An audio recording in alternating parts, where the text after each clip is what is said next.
আজ আমরা শ্রীমদ্ ভগবদ গীতা চতুর্দশ অধ্যায় গুণত্রয় বিভাগ যোগের শ্লোক সংখ্যা 16 অধ্যয়ন করব। শ্লোক দেখুন নিজ নিজ গ্রন্থে। কর্মণা সুকৃতস্যাহু সাত্বিকম নির্মলম ফলম রজসস্তু ফলম দুঃখম অজ্ঞানম তমসঃ ফলম। কর্মণা সুকৃতস্যাহু সাত্বিকম নির্মলম ফলম রজসস্তু ফলম দুঃখম অজ্ঞানম তমসঃ ফলম। কর্মণঃ সুকৃতস্যাহু সাত্বিকম নির্মলম ফলম রজসস্তু ফলম দুঃখম অজ্ঞানম তমসঃ ফলম। শ্লোকের অনুবাদ। সুকৃতি সম্পন্ন সাত্বিক কর্মের ফলকে নির্মল, রাজসিক কর্মের ফলকে দুঃখময় এবং তামসিক কর্মের ফলকে অজ্ঞান বলা হয়।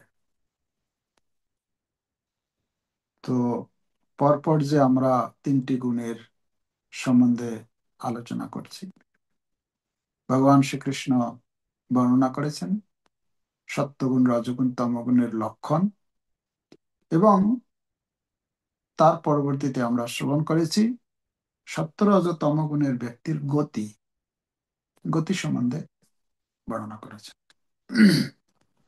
তো এখানে এখানে বর্ণনা করেছেন তিনটি গুণের সমাহার, তিনটি গুণের কথা একসাথে তুলে ধরেছেন। যে এই যে তিনটি গুণ, তিনটি গুণের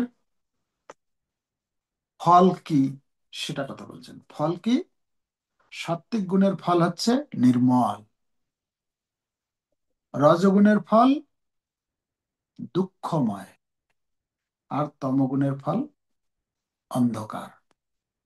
তো আমরা লক্ষণ শ্রবণ করেছি, তার গতি শ্রবণ করেছি। এখন আজকের শ্লোকে বলা হচ্ছে তার ফল কি। হুম, তাৎপর্য পড়ি, মনোযোগ সহকারে তাৎপর্য পড়বেন, যেহেতু তাৎপর্যটা একটু বড় আছে। তো যাতে একাগ্রতা সহকারে অধ্যয়ন করলে তাহলে আমরা বুঝতে পারবো। এত বড় তাৎপর্য দিয়েছেন মানে প্রভুপাদ বিশেষ কিছু এর মাধ্যমে আমাদেরকে বোঝাতে চাইছেন। সত্যগুণে পুণ্য কর্ম করার ফল পবিত্র, তাই সব রকমের মোহ থেকে মুক্ত মুনি ঋষিরা সর্বদাই আনন্দময়। তাহলে বলা হচ্ছে সত্যগুণের যারা, সত্যগুণের ফলটা কি? কর্মণঃ সুকৃত স্যাহু। সুকৃত, সুকৃত মানে সু শব্দের অর্থ ভালো, পবিত্র। কৃত মানে কর্ম, সুকৃত মানে ভালো কর্ম, পবিত্র কর্ম। পবিত্র কর্ম যখন করা হয়, প্রপাদ কি দিয়েছেন? সুকৃতস্য মানে সুকৃতি সম্পন্ন। সুকৃতি সম্পন্ন মানে আমরা চতুর্দশ চতুর্থ অধ্যায়ে পড়েছি চার প্রকারের সুকৃতি ব্যক্তি রয়েছে, সুকৃতি পরায়ণ ব্যক্তি। কি কি? আর্ত, জিজ্ঞাসু, অর্থার্থী, জ্ঞানী। না, চার প্রকারের সুকৃতি আর চার প্রকারের দুষ্কৃতি। তো এখানে বলা হচ্ছে যারা সত্যগুণী ব্যক্তি তারা হচ্ছেন কি? সুকৃতি সম্পন্ন। সুকৃতি, তারা হয়তো আর্ত, অর্থার্থী, জ্ঞানী, আর এটা আর্ত, অর্থার্থী, জ্ঞানী, আর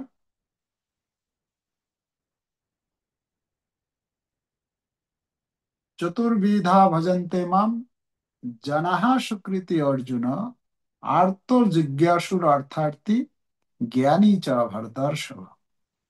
সেখানে বলছে, তো চার প্রকারের এই যে সুকৃতি সম্পন্ন ব্যক্তি, তারা কর্ম, তাদের কর্ম হচ্ছে কি, পুণ্য কর্ম করে, মানে ভালো ভালো কর্ম করে তারা।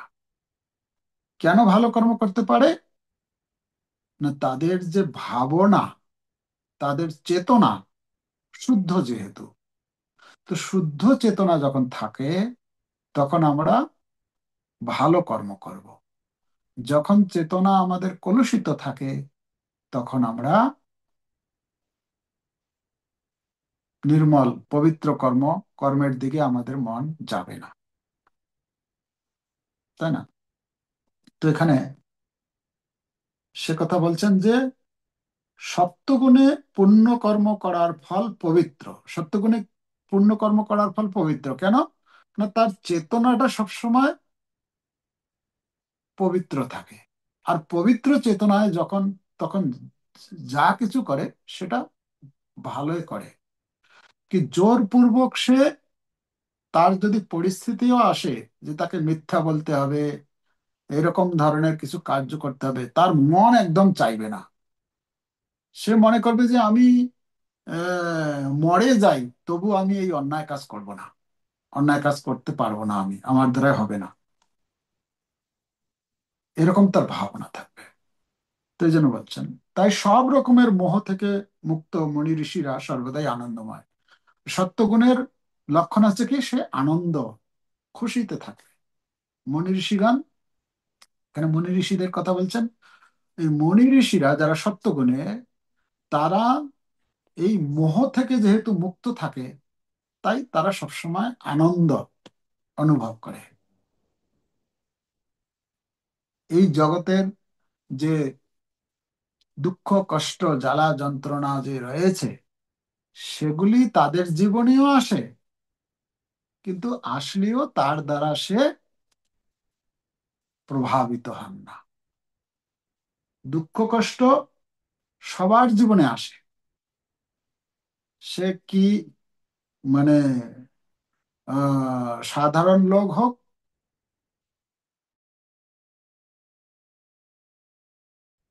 ভক্ত হোক, অভক্ত হোক, সবার জীবনেই এই প্রকৃতির যে দুর্যোগ জ্বালা যন্ত্রণা যা কিছু, এগুলো আসে প্রত্যেকের জীবনে। কিন্তু যারা সত্যগুণী, যাদের চেতনা শুদ্ধ, তারা তার দ্বারা প্রভাবিত হন না। মানে দুঃখ আসলে সে ভেঙে পড়ে না, আনন্দ আসলেও, আনন্দের খবর আসলেও সে আনন্দে উদ্বেলিত হয়ে পড়ে না। তো এই জন্য মুনি ঋষিরা সর্বদাই আনন্দময়। তারা সব সময়, সে যে কোনো পরিস্থিতি আসুক না কেন, তারা অন্তর থেকে, ভেতর থেকে আনন্দ অনুভব করে। কিন্তু রাজসিক কর্ম কেবল ক্লেশদায়ক। রাজসিক কর্ম কি? সেটা হচ্ছে ক্লেশদায়ক। আমরা তাৎপর্যটা পড়ে নিয়ে আগে, তারপর আলোচনা করব। জড় সুখের জন্য যে প্রচেষ্টাই করা হোক না কেন, তা পরিণামে ব্যর্থ হবে। দৃষ্টান্ত স্বরূপ বলা যায়, যদি কেউ গগনচুম্বী অট্টালিকা তৈরি করতে চায়, তাহলে সেটি তৈরি করবার জন্য বহু মানুষকে বহু রকম ক্লেশ স্বীকার করতে হয়। বাড়িটি যে তৈরি করছে, তাকে অনেক কষ্ট করে প্রচুর অর্থ জোগাড় করতে হয়। যাদের দিয়ে সে বাড়ি তৈরির কাজ করাচ্ছে, তাদের কঠোর শারীরিক পরিশ্রম করতে হয়। সবটাই ক্লেশদায়ক। তাই ভগবদ গীতায় বলা হয়েছে যে রজগুণের প্রভাবে যে কার্যই করা হোক না কেন, তাতে সুনিশ্চিতভাবে বিপুল দুঃখ জড়িয়ে রয়েছে। তাতে হয়তো তথাকথিত একটু মানসিক সুখ থাকতে পারে, এই বাড়িটি আমার, অথবা এই ধনসম্পদ আমার, মানে এতটুকু সুখ। কি সুখ? না, সে মনে করছে যে এইটা আমার বাড়ি, বাস, এতটুকু সুখ। কিন্তু তার আগে পিছে পুরো দুঃখ, অনেক দুঃখ করতে হয় তাকে, কষ্ট করতে হয়। দুঃখ মানে কষ্ট করতে হয় তাকে, আর কষ্ট করাটাই তো দুঃখ এখানে রজগুণে।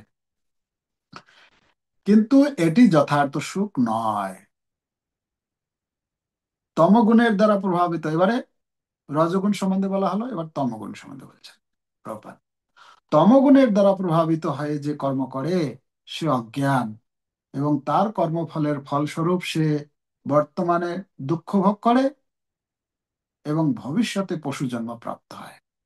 আমরা কালকে আলোচনা করেছিলাম যে তমগুণের ব্যক্তির গতি হচ্ছে পশুজনী বা বৃক্ষজনী।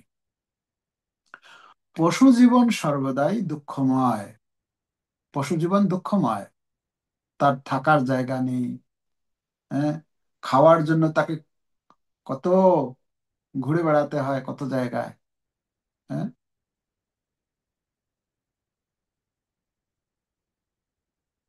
কিন্তু মায়ার দ্বারা মোহাচ্ছন্ন থাকার ফলে পশুরা সেটি বুঝতে পারে না, যদিও সে দুঃখের মধ্যে আছে। যেরকম এই এখন ঠান্ডার দিন, ঠান্ডার দিন তাকে জঙ্গলে থাকতে হচ্ছে বা বাইরে থাকছে, কত ঠান্ডা পাচ্ছে সে, তাই না? আমরা তো ভালো ভালো কাপড় পরে, হ্যাঁ, গরম কাপড় পরে ঠান্ডা থেকে বাঁচার চেষ্টা করছি। আমি মঙ্গলা আরতিতে গেলাম, ওখানে সে এত ঠান্ডা, চতুর্দিকে ঠান্ডা লাগছে, হাত পা পুরো একদম পাষাণের মতো হয়ে গেছে। তো সে একটু গরম জলে হাত পাটা ধুয়ে নিলাম, তারপরে একটুখানি লাগছে। তো এই যে সুবিধাটা হলো, এটা এটা মানুষের পক্ষে করাটা সম্ভব। এটা পশু সে সু- পুরো একদম জড়সড় হয়ে থাকছে। কিন্তু প্রভুপাদ বলছেন এখানে সে যদিও দুঃখ পাচ্ছে, যদিও কষ্ট পাচ্ছে, কিন্তু তমগুণের দ্বারা যেহেতু সে আচ্ছন্ন, তাই তমগুণের দ্বারা আচ্ছন্ন থাকার ফলেই মানুষ, আচ্ছা, হ্যাঁ, মায়ার দ্বারা মোহাচ্ছন্ন থাকার ফলে পশুরা সেটি বুঝতে পারে না, কেন অজ্ঞানের মধ্যে আছে। দুঃখটাকেও দুঃখ বলে মনে হয় না। এটা তো হচ্ছে পশুর কথা।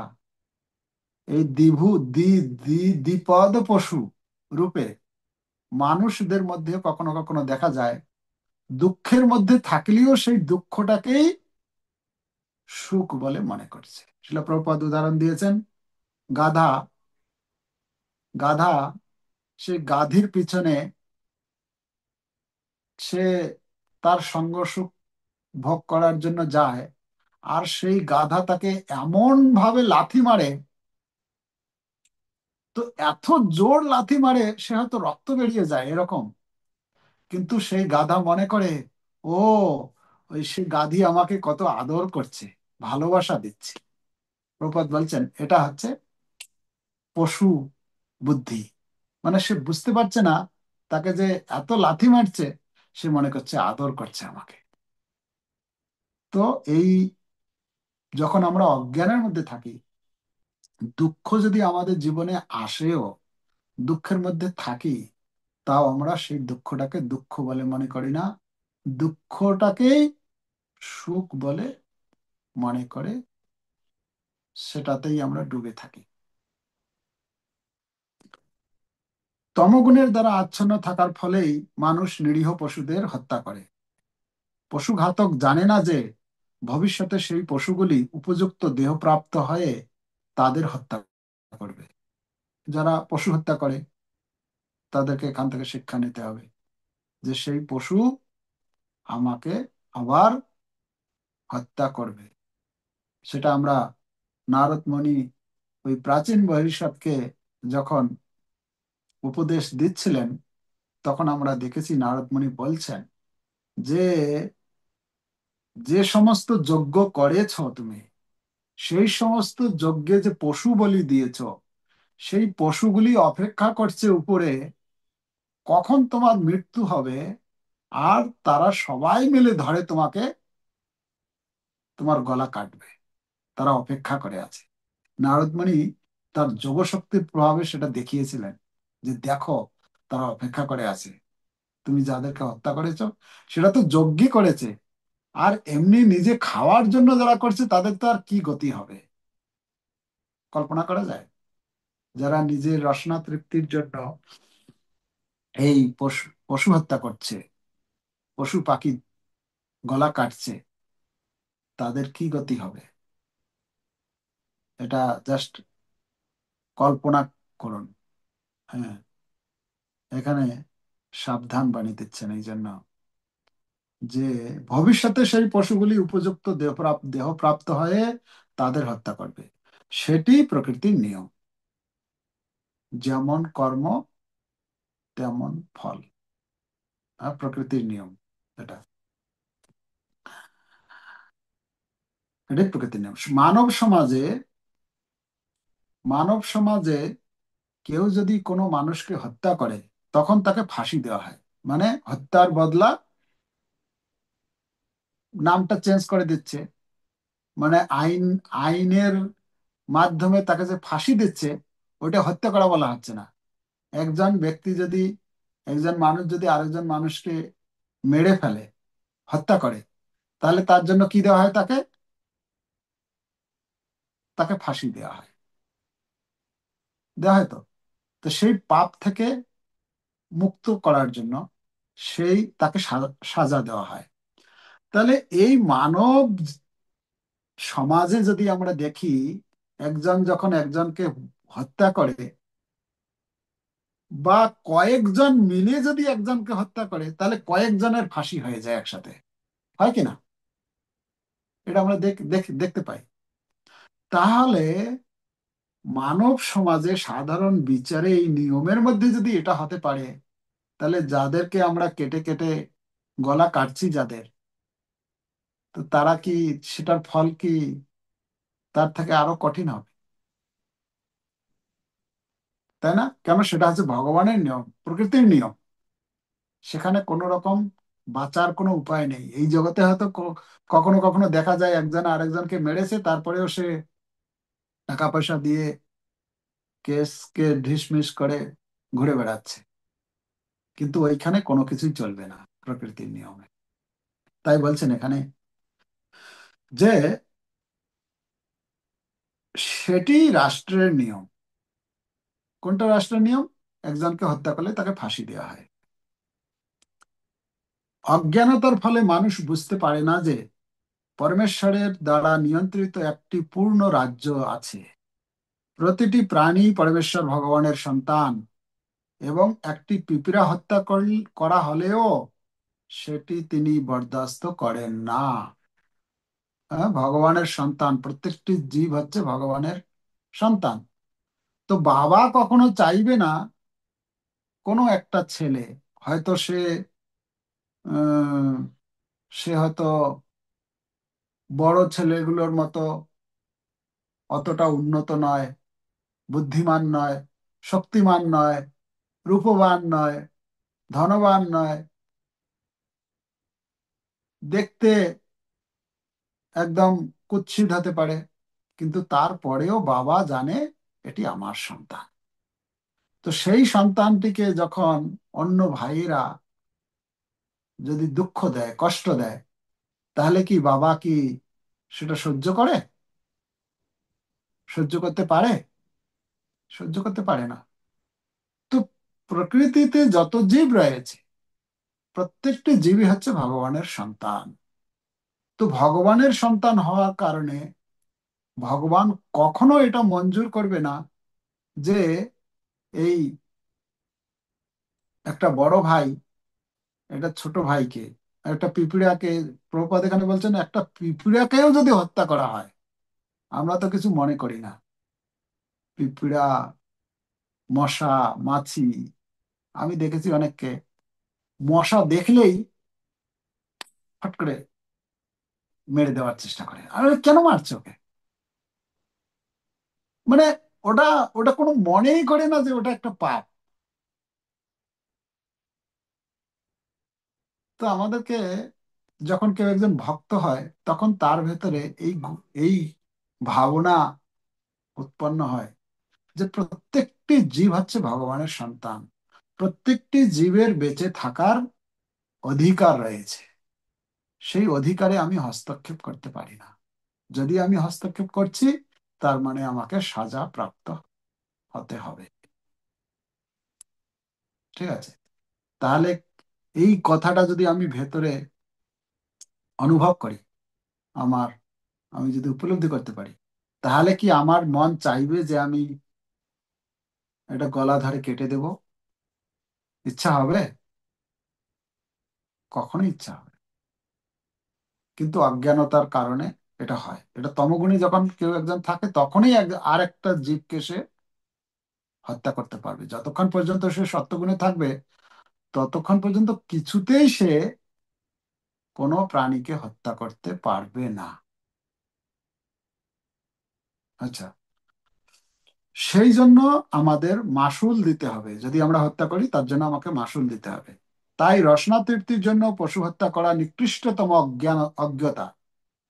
মানুষদের পশু হত্যা করার কোনো প্রয়োজনীয়তা নেই। কারণ মানুষের জন্য ভগবান কত সুন্দর সুন্দর জিনিস দিয়েছেন। কিন্তু তা সত্ত্বেও কেউ যদি পশু মাংস আহারে প্রবৃত্ত হয়, তাহলে বুঝতে হবে যে তাহলে বুঝতে হবে সে তমগুণের দ্বারা আচ্ছন্ন হয়ে কর্ম করছে।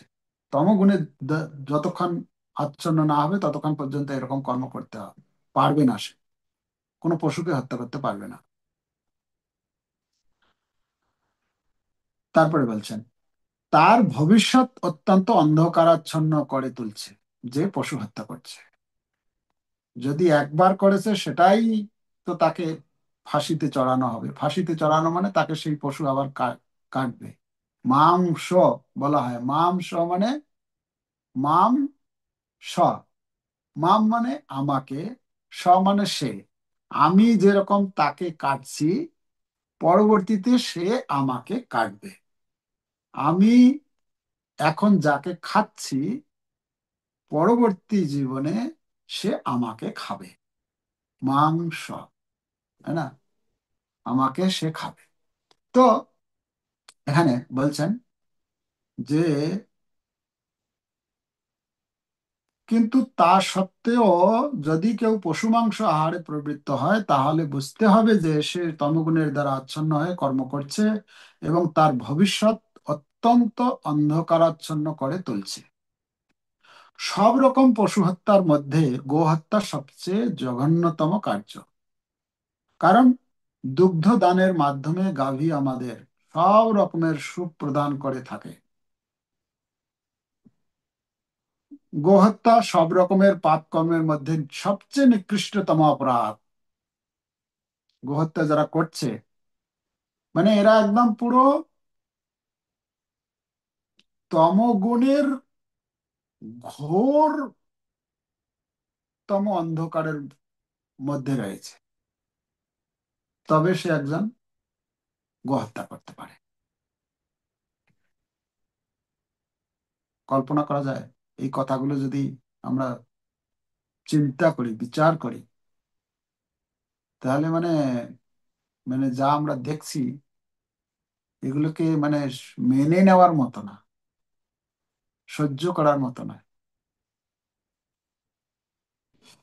বৈদিক শাস্ত্রে ঋগ্বেদ 9:46-4 গোবিঃ প্রীণীত মৎসরম কথাটি ইঙ্গিত করে যে গাভীর দুধের দ্বারা সর্বতোভাবে প্রীতি লাভ করার পরেও যে মানুষ গোহত্যা করতে চায়, সে অত্যন্ত গভীরভাবে তমসাচ্ছন্ন। বৈদিক শাস্ত্রে একটি প্রার্থনায় বলা হয়েছে, নম ব্রহ্মণ্য দেবায় গো ব্রাহ্মণ হিতায় চ জগদ্ধিতায় কৃষ্ণায় গোবিন্দায় নমো নমঃ।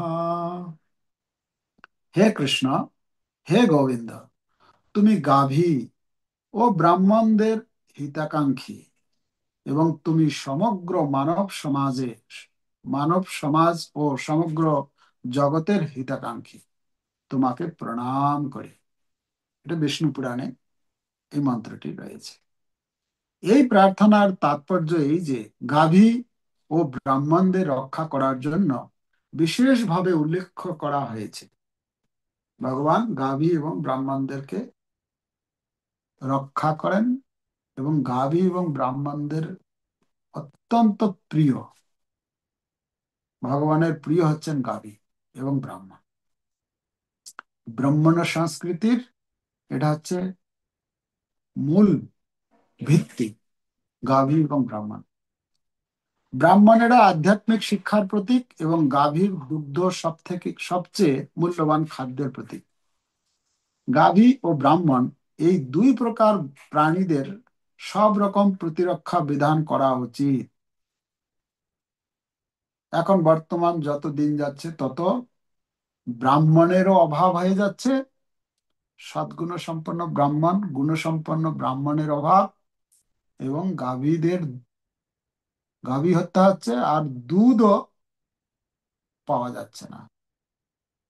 বর্তমানে যে দুধ পাচ্ছি, এখানে বলা হচ্ছে দুধ পান করার মাধ্যমে কি হয়, উৎকৃষ্ট খাদ্য এটি।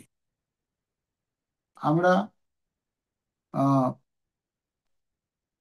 ইতিহাসে অনেক ঘটনা এরকম পাই যেখানে শুধুমাত্র দুগ্ধ পান করে জীবন ধারণ করত। শিলা প্রভুপাদ বলছেন 1 লিটার দুধ যদি কেউ দিনে পান করে, তাহলে সারাদিনে আমরা যা খাই, যত রকমের প্রোটিন, যা কিছু আছে, সবকিছু তার মানে ওই 1 লিটার দুধের মধ্যে সব পেয়ে যাবে সে সারাদিনের খাবারে। তো বর্তমান তো দুধেরও পরিস্থিতি ভয়াবহ, কত রকমের কত ভাবে দুধ তৈরি করছে, আর সেই দুধ খেয়ে কোনো বুদ্ধি হচ্ছে না, বরং আরো আরো কুবুদ্ধি বৃদ্ধি পাচ্ছে।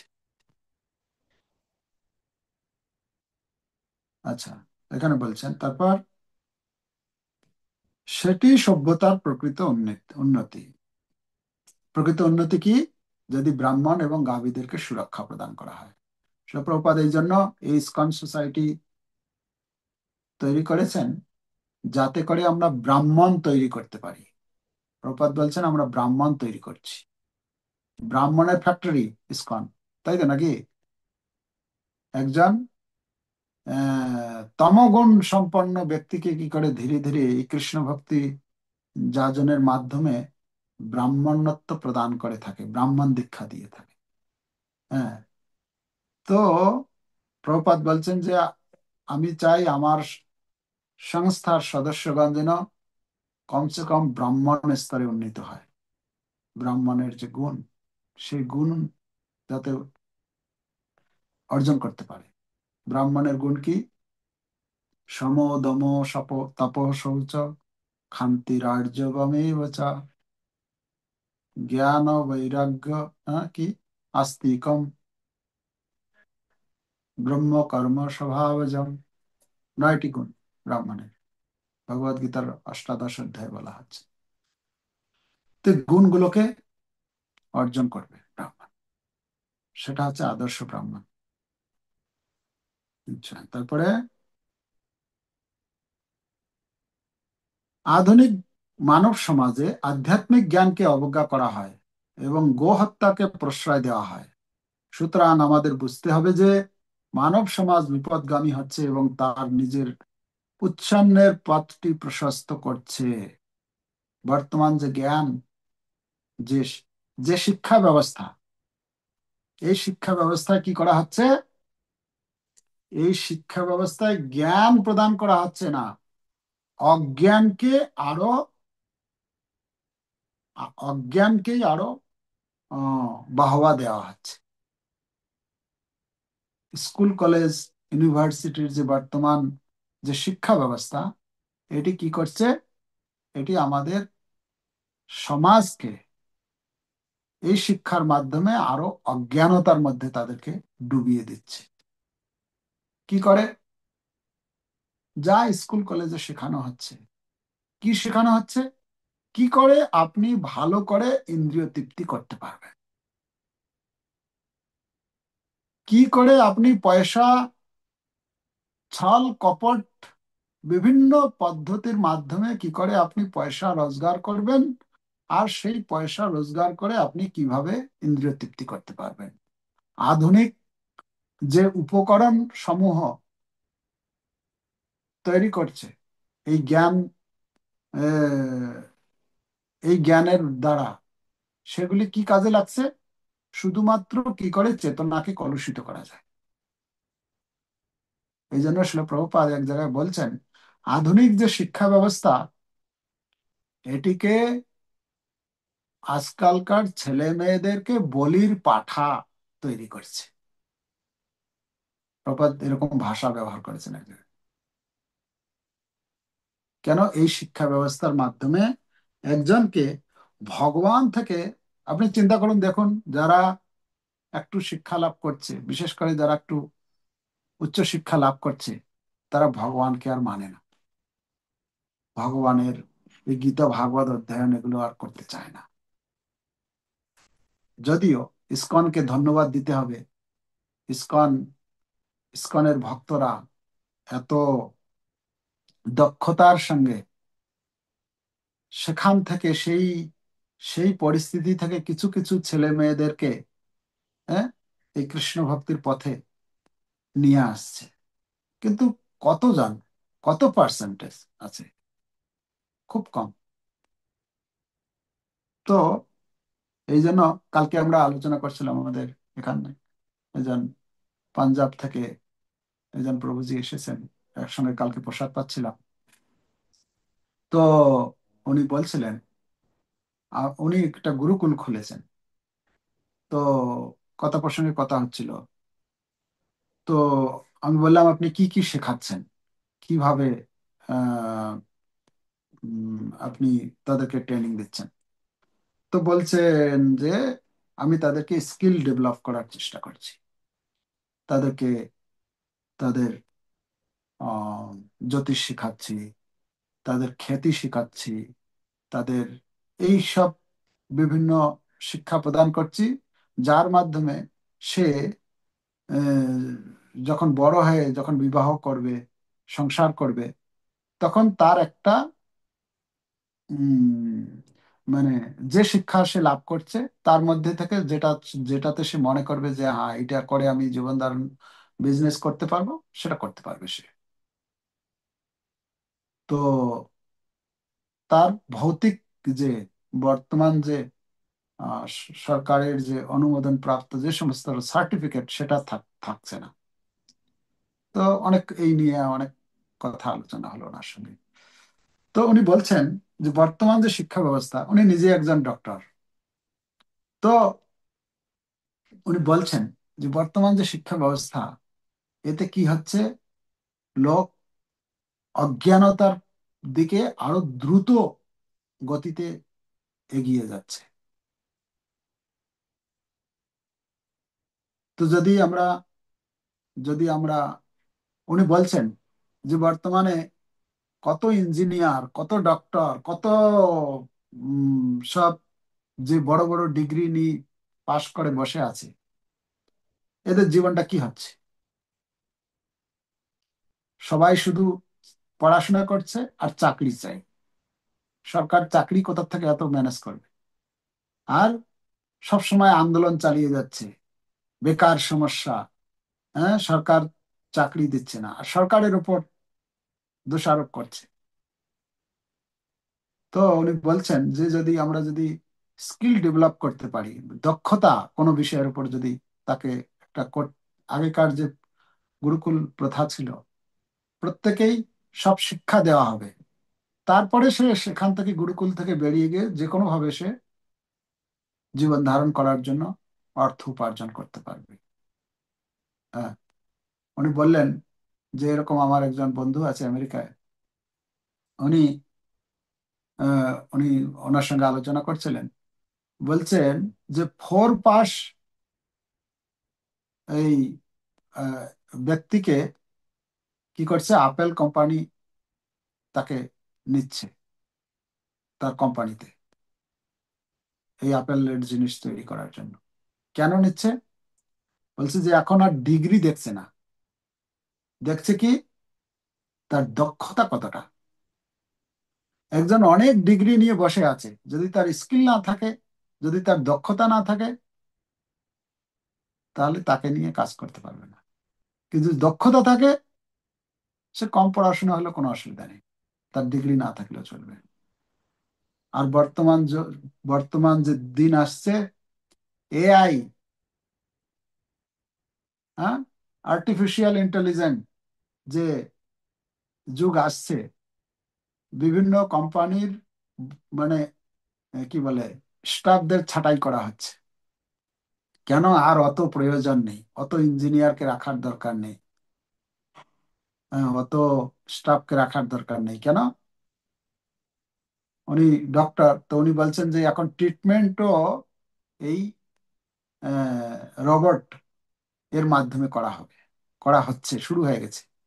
তো এই জন্য এরপরে আর বেশি লোকের দরকার পড়বে না।